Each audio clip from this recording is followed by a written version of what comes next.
Bonjour à toutes et bonjour à tous, bienvenue dans cette nouvelle vidéo. Aujourd'hui, on va voir 10 actions concrètes pour acheter moins cher en Chine et faire baisser le coût de revient de vos produits. Donc pour ceux qui ne me connaissent pas, je m'appelle Laurent Drapeau, j'ai 28 années d'expérience dans l'import-export et sur cette chaîne, je vous partage tout ce que j'ai appris en 28 années pour vous permettre d'acheter au bon prix, d'avoir une logistique efficace et d'avoir en fait des coûts de revient qui vous permettent d'être compétitif sur votre marché afin de maximiser vos profits. Alors, pour ceux qui n'ont pas encore eu accès aux ressources gratuites, vous avez un lien dans la description de cette vidéo qui vous permet de les télécharger totalement gratuitement. Voilà, alors on passe tout de suite au sujet de cette vidéo. Donc 10 actions concrètes. La première des actions, c'est de toujours demander des prix par palier. Ça va vous permettre de savoir en fait les gains que vous réalisez réellement en achetant plus de quantité, mais surtout de voir en fait si les mobilisations financières que vous faites en achetant plus de quantité, est-ce qu'elle est réellement rentable ou pas.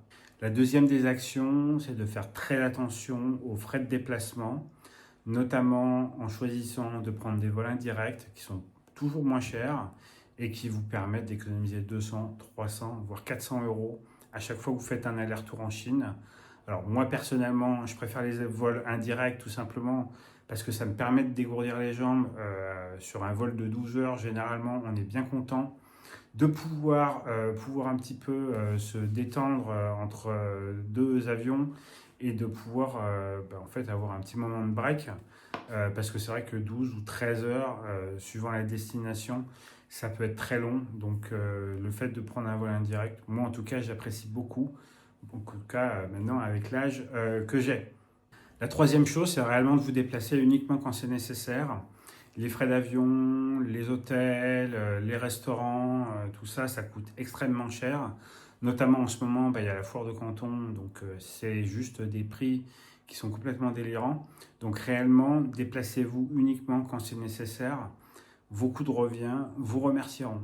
La quatrième chose, c'est d'être le plus clair possible dans votre demande. Donc soyez très clair, c'est pour ça que je vous incite à utiliser le cahier des charges comme outil pour vous permettre de qualifier votre demande au niveau de votre produit.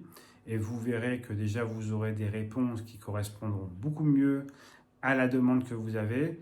Et vous n'aurez pas en fait à chaque fois à répéter la même chose à différents fournisseurs potentiels. Ça va vous faire gagner beaucoup de temps. Donc beaucoup de temps égale beaucoup d'argent.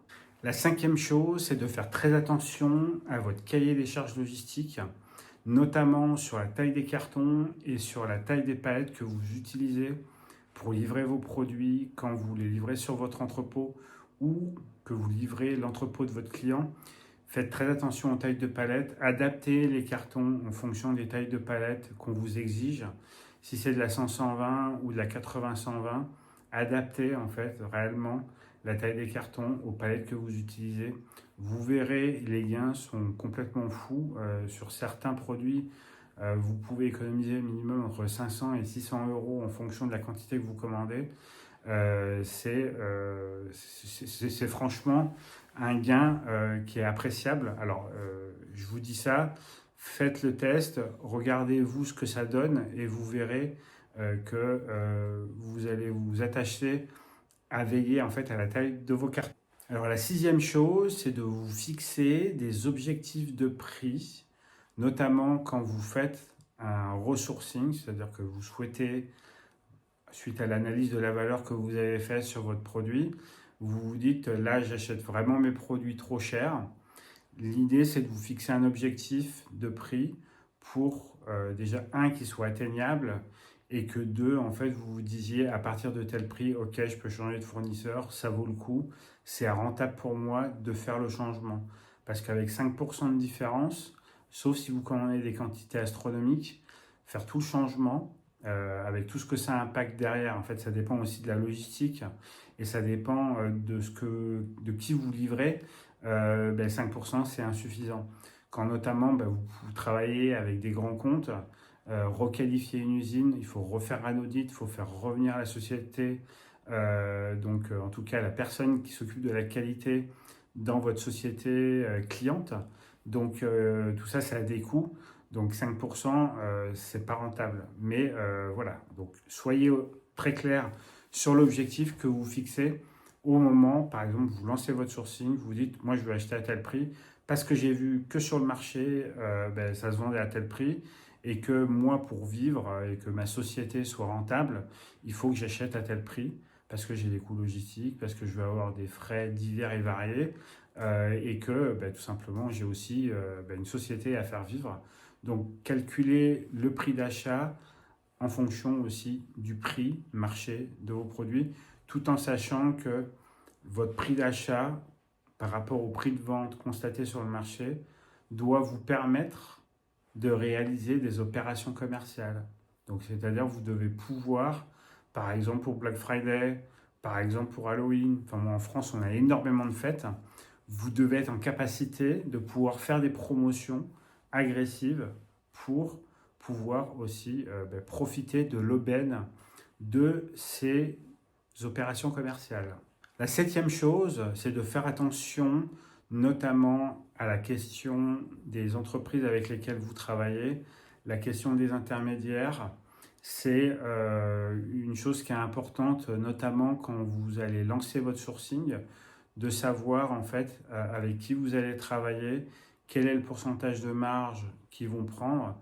Veillez à toujours être certain que le fait de passer par quelqu'un, ça va vous quand même laisser la possibilité de tout simplement avoir une marge suffisante à l'arrivée pour vous permettre tout simplement d'être rentable et d'être concurrentiel sur votre marché. La huitième chose, c'est de chercher en fait à centraliser les usines avec lesquelles vous travaillez. C'est-à-dire que si vous voulez, la Chine c'est très grand. Alors vous pouvez avoir deux pôles. Moi je vous incite à avoir deux pôles, un pôle sur la région de Guangzhou et un pôle sur la région de Shanghai, pour tout simplement pouvoir en fait consolider un conteneur 20 pieds sur Guangzhou et un conteneur 20 pieds sur Shanghai, afin que vous puissiez optimiser vos coûts logistiques. Après, effectivement, si vous avez entre guillemets un pôle qui prend le dessus, essayez de soit négocier un prix FOB Shanghai avec vos fournisseurs qui sont à Guangzhou, parce que ça peut peut-être vous permettre de faire un 40 pieds, et du coup, bon après c'est des calculs qu'il faut faire, mais en tout cas, cherchez à concentrer les zones où se trouvent vos fournisseurs. La neuvième chose, c'est qu'il ne faut pas être trop exigeant sur votre cahier des charges, tout simplement parce que chaque exigence a un coût et que aujourd'hui, cette vidéo, c'est de vous donner des actions concrètes qui vous permettent de faire baisser votre prix d'achat, donc votre coût de revient. Donc cherchez toujours à avoir les exigences qui correspondent exactement à ce que vos clients vous demandent ou à ce que, entre guillemets, votre entrepôt, parce que souvent on sous-traite la partie logistique, en tout cas la gestion de l'entrepôt, à une société de logistique, et veiller en fait à ce que les exigences de l'entreprise que vous aurez sélectionnées ne soient pas trop fortes pour vous permettre justement d'avoir un cahier des charges logistiques qui soit le moins exigeant possible, parce que comme ça vous avez et vous êtes certain en fait d'avoir en fait des coûts logistiques les plus faibles possibles. Et enfin, la dixième chose, c'est que tout simplement, je vous invite à faire votre sourcing vous-même. À la base, vous êtes des professionnels de votre domaine d'activité, vous avez donc une expertise de votre marché, vous connaissez vos produits, vous savez ce que vous allez acheter, vous avez la technique, vous connaissez en fait les moyens techniques pour faire produire ce que vous achetez. Donc vous êtes vraiment à même en fait de vraiment pouvoir discuter avec vos fournisseurs sur le développement de vos produits, sur tout simplement la fabrication de vos produits. Vous savez comment fonctionne une chaîne de fabrication. Donc tout simplement, faites votre sourcing vous-même, vous ferez des gros gains. Après, si vous êtes débutant, n'hésitez pas à me contacter. Je pourrais vous aider en fait dans votre sourcing. C'est notamment le cas au travers de la formation 90 jours pour réussir dans l'import-export, où je vous prends par la main en fait pour vous créer votre business rentable dans l'import-export. Donc sachez aussi que si vous avez aimé cette vidéo, je vous remercie de pouvoir laisser un like. Si vous pensez que cette vidéo peut aider quelqu'un, partagez-lui cette vidéo. Et si vous n'êtes pas encore abonné, abonnez-vous. Et pour tous ceux qui n'ont pas encore téléchargé les ressources gratuites, vous avez un lien dans la description de cette vidéo. Et comme toujours, je vais vous souhaiter une bonne journée, une bonne soirée ou une bonne nuit. Et je vous dis à bientôt.